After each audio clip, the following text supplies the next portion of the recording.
नमस्कार। कहानी संसार में लीजिए सुनिए।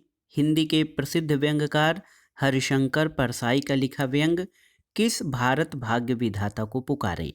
वाचन स्वर मेरा यानी अनुराग चौधरी का है। मेरे एक मुलाकाती हैं, वे कान्यकुब्ज हैं।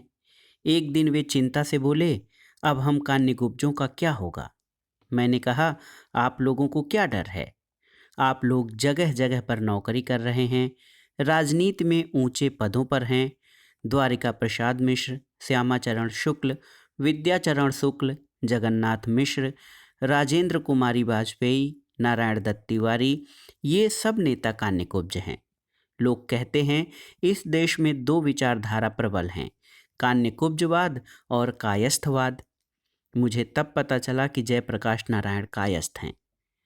जब उत्तर प्रदेश कायस्थ सभा ने उनका सम्मान करने की घोषणा की, वे कायस्थ कुलभूषण घोषित होने वाले थे। ऐसे ही कोई कान्यकुब्ज शिरोमणि हो जाएगा, आप ही हो जाइए। उन्होंने कहा, आप नहीं समझे, हमारी हालत फिलिस्तीनियों जैसी है। हमारी भूमि उत्तर प्रदेश में कान्यकुब्ज छूट गई है। हम लोग दूसरों के राज्यों में रह रहे हैं। सिख पंजाब चाहते हैं, कश्मीरी कश्मीर चाहते हैं, नेपाली गोरखालैंड चाहते हैं। हमारा कोई राज्य कोई देश नहीं है। हमारे राज्य पर ठाकुर यादव कब्जा किए हैं। अगर राज्यों में कान्यकुब्ज वापस जाओ आंदोलन हुआ तो हम कहाँ जाएंगे। यह राज्य हमारा नहीं, देश हमारा नहीं। आगे चलकर पंजाब या असम जाने के लिए पासपोर्ट लेना होगा। हो सकता है हमारे ही घर उत्तर प्रदेश जाने के लिए पासपोर्ट लेना पड़े। मध्य प्रदेश समुद्र के किनारे भी नहीं है कि कहीं भाग जाएं। मैंने कहा, पर मध्य प्रदेश से आपको भगा कौन रहा है। वे बोले, कोई भी भगा सकता है। हम नर्मदा के किनारे हैं तो नार्मदीय लोग भगा देंगे।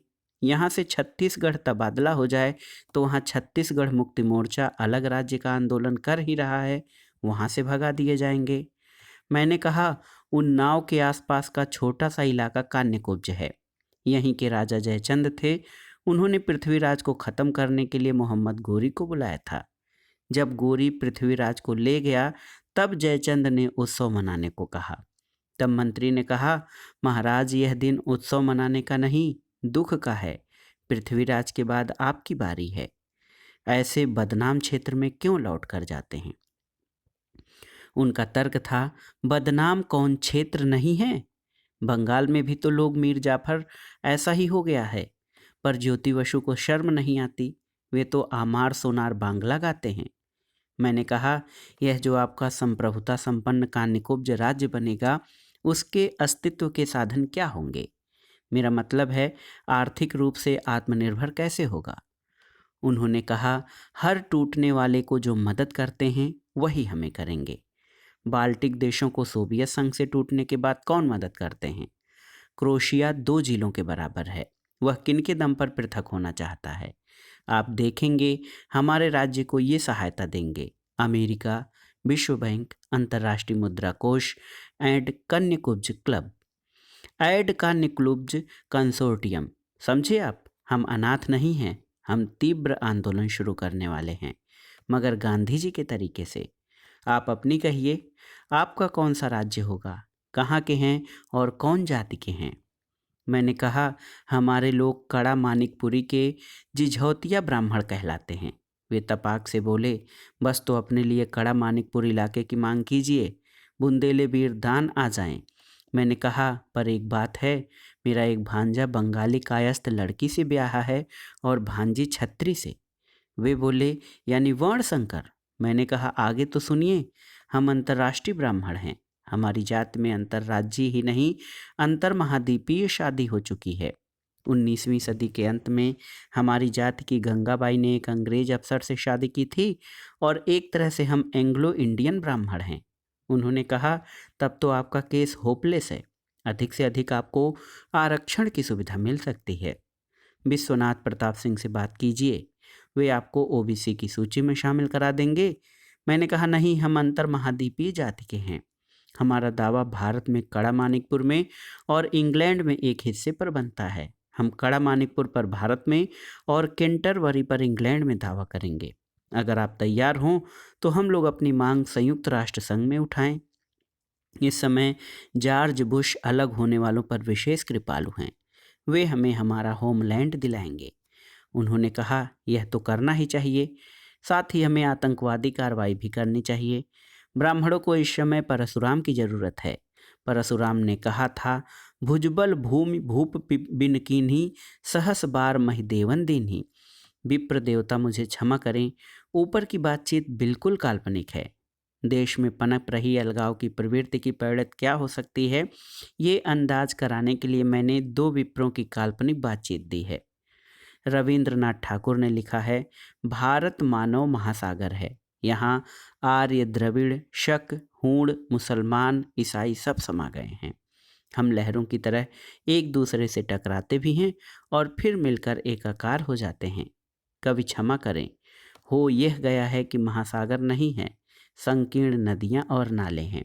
अगर महासागर है भी तो एक लहर दूसरी से टकराकर दोनों को अपने को महासागर समझने लगती है। हर लहर महासागर से अलग होकर अलग बहना चाहती है, चाहे वह नाली ही क्यों हो जाए। नाला हो, डबरा हो, गंदा हो, गर्मी में सूख जाता हो, पर उसकी अलग पहचान है। वह दूसरों से स्वतंत्र और विशिष्ट है। मटमैला पानी है पर अपना तो है। अपने केकड़े महासागर के मगर से अच्छे हैं।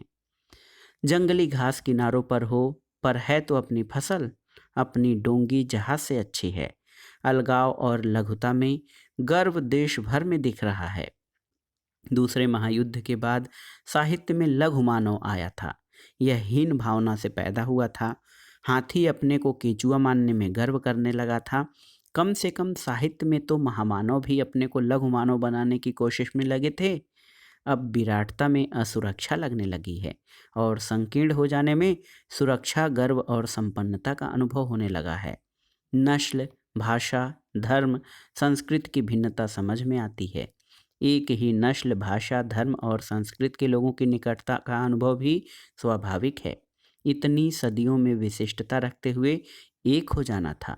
स्वाधीनता संग्राम के कई वर्षों में विशिष्टों की ये एकता थी। सिर्फ मुस्लिम लीग ने अलगाव की मांग की थी, पर स्वाधीन देश में अलगाव बढ़ता गया।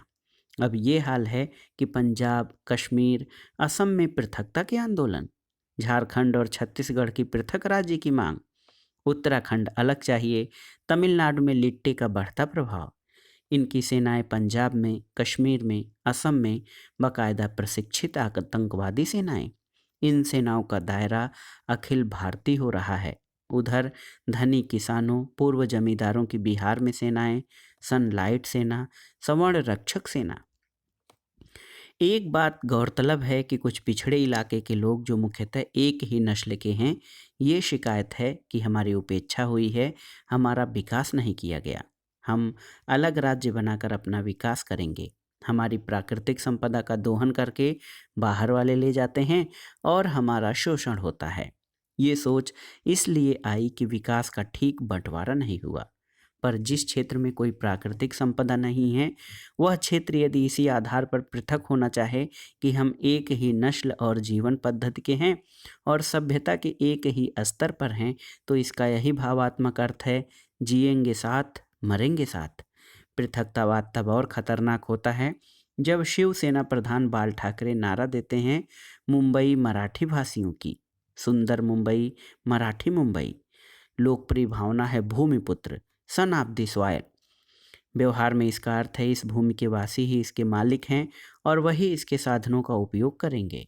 असम के भूमिपुत्र असमी, तो असम का तेल असमियों का, नौकरियां असमियों को, व्यापार असमियों को। अब अगर बनारस में ऊंचे पद पर के असमी से कहा जाए, असम के भूमिपुत्र तुम असम जाओ, तब क्या होगा? महाराष्ट्र के बाहर सारे देश में इतने मराठी भाषी ऊंचे और नीचे पदों पर हैं, व्यापारी हैं, वैज्ञानिक हैं। इन्हें बाल ठाकरे क्या मुंबई बुलाकर बसा लेंगे? क्या काम लेंगे? समुद्र से पानी उलेचने और फिर उसी में डालने का काम। संघ राज्य की एकता ये है कि असमी बम्बई में हो, मराठा असम में हो, तमिल उत्तर प्रदेश में हो, उत्तर प्रदेशी तमिल में हो, सबके हित परस्पर मिले हों, एक दूसरे पर निर्भर हों। ये कैसी बात है? शेर पंजाब होटल जो लोग सारे भारत में ही नहीं, ब्रिटेन, कनाडा, अमेरिका में भी खोलते हों, वे इतने संकीर्ण हो जाएं कि देश के एक भूखंड को सिर्फ अपना माने। मेरा मतलब ये नहीं है कि सब ऐसा चाहते हैं। विघटन, अलगाववाद बढ़ रहा है। अपने अपने रक्षित क्षेत्र यानी सेंचुरी में रहने की प्रवृत्ति बढ़ रही है। रविन्द्रनाथ ने जनगण मन की एकता की बात की है। जनगण मन की भावना ही घट रही है। संघ भावना यानी फेडरल स्पिरिट कम होती जा रही है। जनगण एक दूसरे से भिड़ रहे हैं। सब टूट रहा है। किस भारत भाग्य विधाता को पुकारें।